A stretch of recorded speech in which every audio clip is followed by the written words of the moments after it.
Assalamualaikum dan selamat sejahtera. Saya Hafsyam bin Afindi, pelajar Sarjana Muda Perubatan dan Sains Kesihatan dengan kepujian. Presentasi saya bertajuk analisis dari segi kemahiran komunikasi. Okey, berikut ialah isi kandungan presentasi saya. Yang pertama ialah pengenalan, yang kedua analisis cabaran dan peluang, yang ketiga ialah dari segi individu, yang keempat organisasi, yang kelima masyarakat dan yang terakhir sekali ialah kesimpulan. Okey, pengenalan. Kemahiran komunikasi ini didefinisikan sebagai kemampuan untuk mendengar, berkomunikasi secara lisan, bukan lisan, serta menulis laporan dengan berkesan. Alawi dan Mahbub 2017. Jadi seorang yang mengalami masalah dari segi komunikasi mungkin akan menghadapi kesukaran dalam berinteraksi dengan orang lain, menyampaikan maklumat secara efektif serta memahami dan menjawab dengan betul sama ada secara lisan ataupun bertulis. Masalah ini boleh menyebabkan kekurangan dalam pelbagai aspek kehidupan, sama ada dalam perhubungan sosial, pendidikan ataupun kerjaya.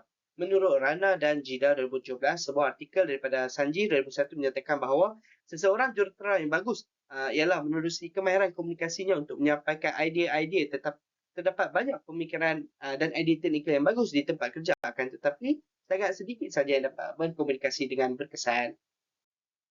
Okey, seterusnya analisis dari segi cabaran dan peluang yang dihadapi. Seorang yang lemah dalam kemahiran komunikasi ini disifatkan sebagai seorang pemalu, pendiam ataupun kurang bercakap.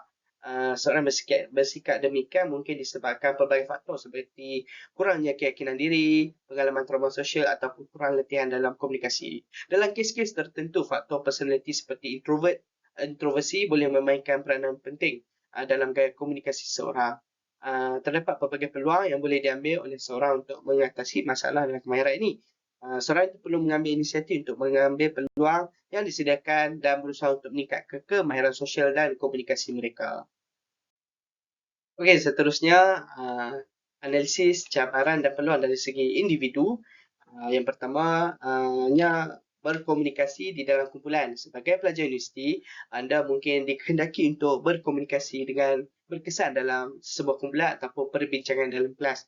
Kelemahan dalam kemahiran komunikasi ini boleh menyukarkan lagi kerjasama antara ahli kumpulan dan pengajar dan pelajar-pelajar yang lain.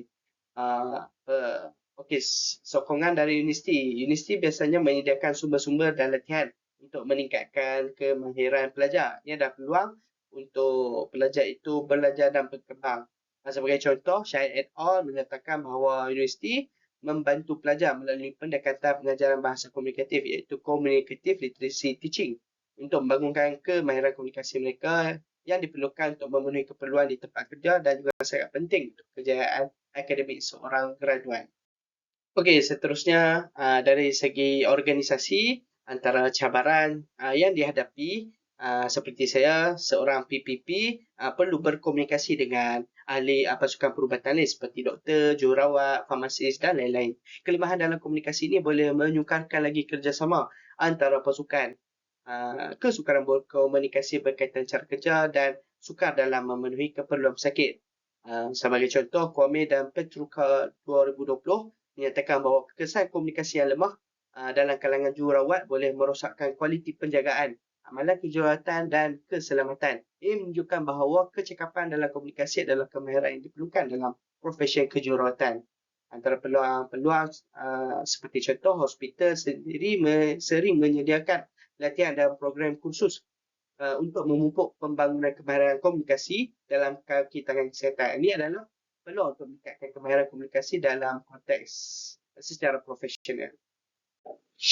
Okey, seterusnya dalam konteks masyarakat, analisis cabaran yang dihadapi dari segi hubungan kekeluargaan. Menurut Lopez dan Quatros 2022, teknologi zaman kini banyak mempengaruhi kemampuan keluarga untuk berkomunikasi kerana kurangnya masa yang berkualiti bersama-sama. Sebagai contoh, anak-anak yang leka bermain telefon pintar ketika sedang menjamu selera bersama keluarga memberi kesan dalam kemahiran komunikasi antara keluarga.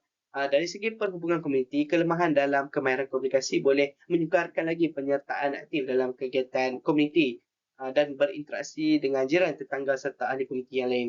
Dari segi peluang, seorang individu perlu sedar akan kelemahan diri dan boleh mencari bantuan seperti sumber-sumber seperti kelas-kelas kemahiran atau menghadiri terapi bagi meningkatkan lagi kemahiran komunikasi.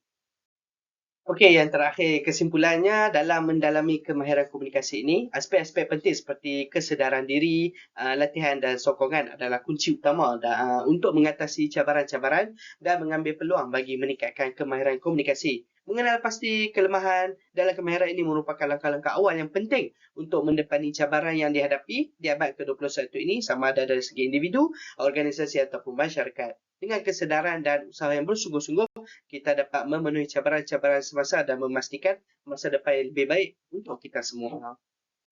Okey, sekian. Terima kasih. Ini adalah rujukan saya.